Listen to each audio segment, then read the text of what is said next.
Hey all, hope you're doing great. In the previous video, we learned how to do simple static routing in a network topology. And in this video, what we're going to do is we're going to learn a dynamic routing protocol.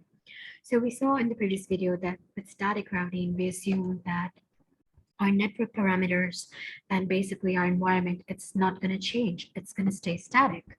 However, in most of the cases, most of the times, our environment and our network parameters do not stay static. They keep changing. And that's why we need dynamic routing.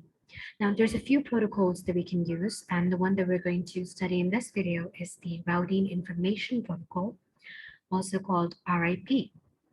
And I also forgot to show you in the previous video why we actually need this routing. The reason that we need this routing is that right now we have assigned IP addresses and we've made the topology, which if you want to see how to do that, you can see my previous video. I'll also add that link in my description. But now once you've done this, what you can do is that you can send a message from a router to an end-to-end device in its own network. If you double click that, you'll see that it's successful. So you can send a message from a router to its own end device. But however, you cannot send a message from a router to a device in another network. It'll keep saying failed even if I double click it. And you can also not send a message from one end device to an end device in another network. So if I go ahead and do that, you'll see that it says failed again. And if I go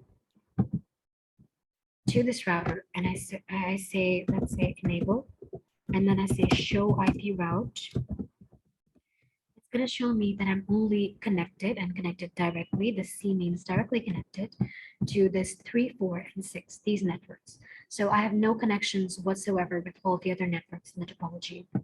So for doing that, we can use static routing or we can use dynamic routing. And in dynamic routing, we have a number of protocols, as I just said. RIPs, it's actually quite simple to implement, and I'll show you how to do that. So you go to the router, you click on it, and then you go to config. Sorry, you go to CLI, the command line interface. You can also do it through config, a shortcut. I'll show you that in a minute. But you go to the command line interface, you press enter, enable, then config T. Then you're going to say router RIP. These are the commands. And then you're going to say version 2. And then network.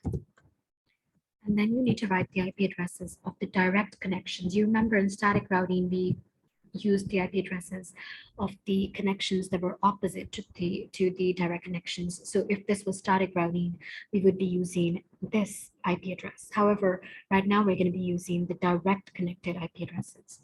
So network 4.1.1.1, and then this one, which is 5.1.1.1.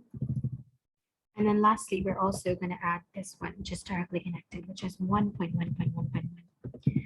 Then all we need to do is just write exit.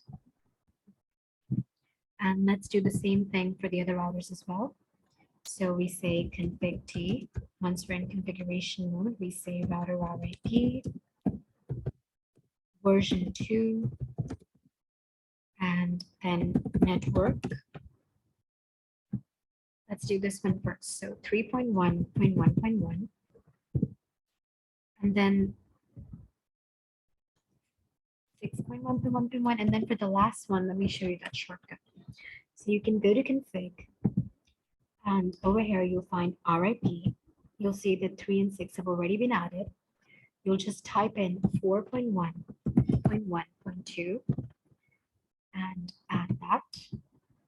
So that has now been added. And then over here, you can say exit.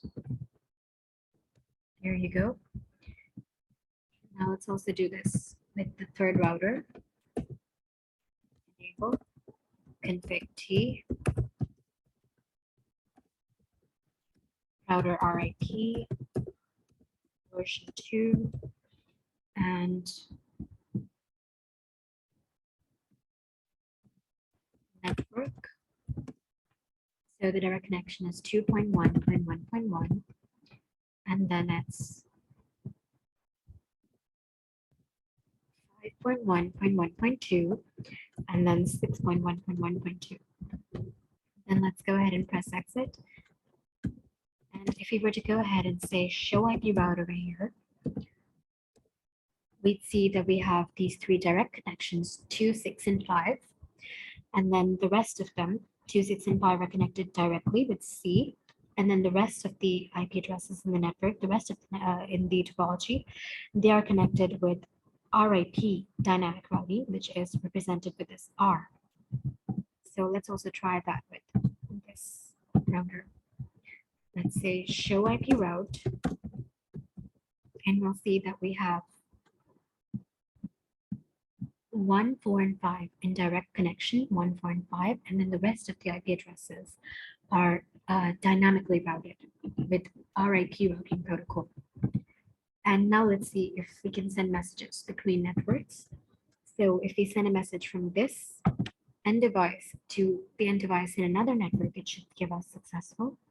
So let's double click that and you can see that it's successful. Let's also try it with this one and then once more with this one.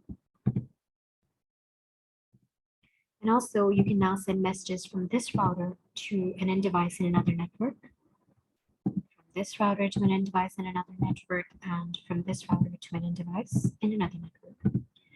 So that's basically how you do RIP. It's really simple. In the next few videos, we're going to cover the other dynamic routing protocols, which are EIGRP and OSPF.